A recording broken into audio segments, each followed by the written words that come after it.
são pilares fundamentais da teoria psicanalítica de Sigmund Freud, estruturando nossa compreensão de como a mente humana lida com conflitos internos e externos.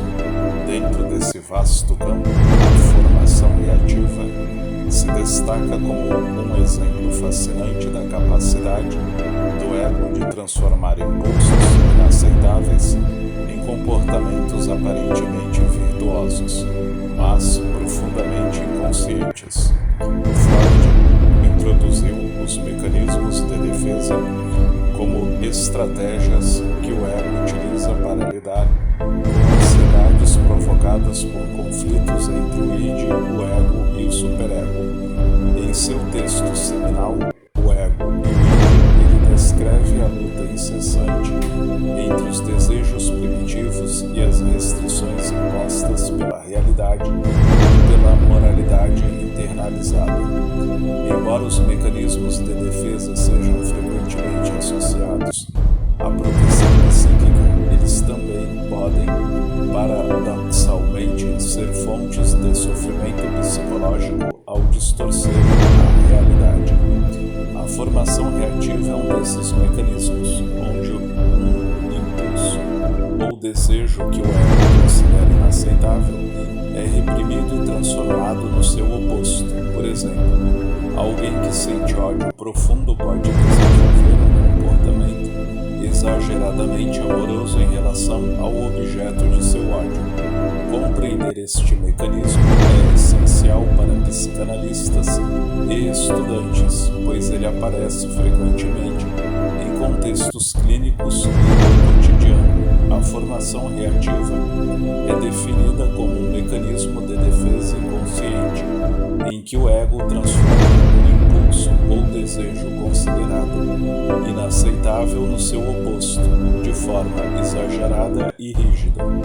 Esse processo ocorre porque o indivíduo sente que o impulso original seria devastador para sua autoimagem ou para a aprovação social. Freud explorou esse conceito principalmente em suas obras sobre os mecanismos de defesa, destacando que a formação reativa não elimina o desejo original, mas o mantém reprimido e inconsciente. Por exemplo, uma pessoa com desejo sexual considerado inaceitável pode adotar uma postura puritana ou moralista como forma de negar e encobrir seus impulsos. No texto Inibições, Sintomas e Ansiedade de 1926, Freud descreve os mecanismos de defesa como expedientes do ego para se proteger de exigências internas ou externas insuportáveis. Ele explica que a formação reativa atua como uma barreira psíquica, mascarando o desejo original como uma camada ostensiva de comportamento ou emoção contrária. Esse processo, segundo Freud, é tanto uma proteção quanto uma prisão, pois impede o indivíduo de integrar aspectos importantes de sua psique.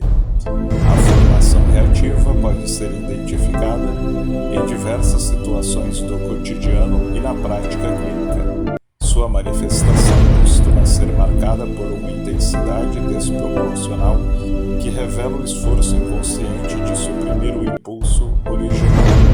Aqui estão alguns exemplos comuns. Uma pessoa que sente raiva intensa de alguém pode adotar um comportamento excessivamente gentil ou submisso em relação àquela pessoa. Esse tipo de reação pode ser observado em ambientes profissionais onde a competição e os ressentimentos são reprimidos em nome da convivência harmoniosa.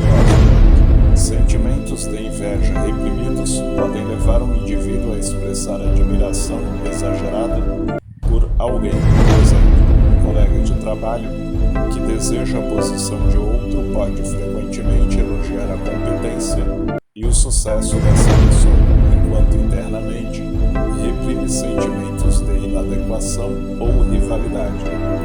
Frequentemente, indivíduos que possuem desejos considerados imorais ou libidinosos envolvem posturas moralistas ou condenatórias.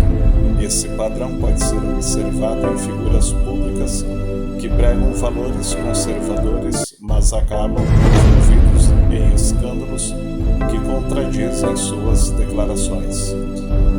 Na prática clínica, identificar a formação reativa exige sensibilidade e atenção às incongruências entre as emoções relatadas e os comportamentos exibidos. Por exemplo, um paciente que insiste em sua falta de raiva ou ressentimento em situações objetivamente frustrantes pode estar exibindo esse mecanismo.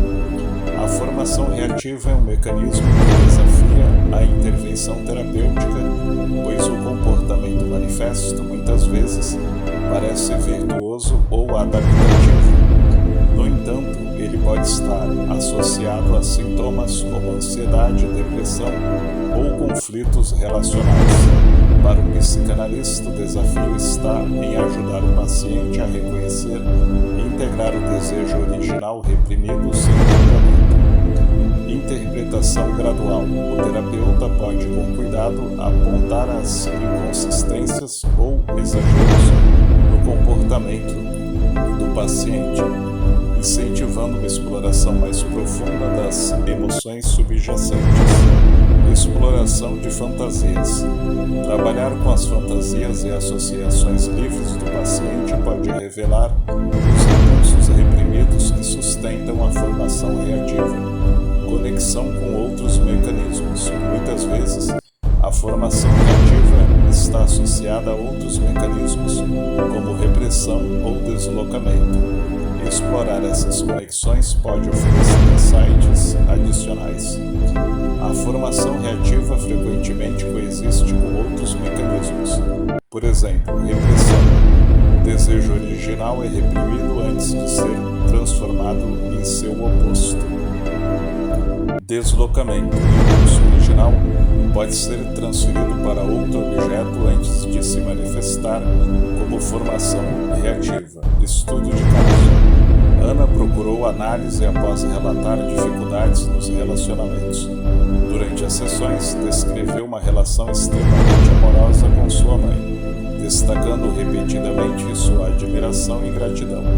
Contudo, seus relatos eram frequentemente acompanhados de sinais de tensão, como mãos inquietas e mudanças abruptas de humor. Após algumas sessões, emergiram memórias de infância marcadas por críticas severas e rejeição materna. O comportamento excessivamente amoroso de Ana foi identificado como uma formação reativa, protegendo-a do ressentimento e da mágoa que ela temia expressar. O trabalho analítico ajudou Ana a confrontar esses sentimentos reprimidos, permitindo uma relação mais genuína com suas emoções e com sua mãe. Compreender a formação reativa é essencial para psicanalistas e estudantes que desejam aprofundar sua prática clínica e teórica. Este mecanismo de defesa, conforme descrito por Freud, revela as complexas estratégias que o ego utiliza para lidar com os conflitos internos, muitas vezes às custas da autenticidade emocional.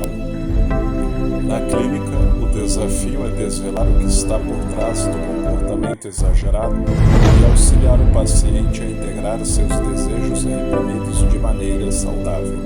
A formação reativa não é apenas um tema de interesse teórico. Ela permeia a vida cotidiana e as interações humanas, oferecendo aos psicanalistas uma janela única para os labirintos do inconsciente.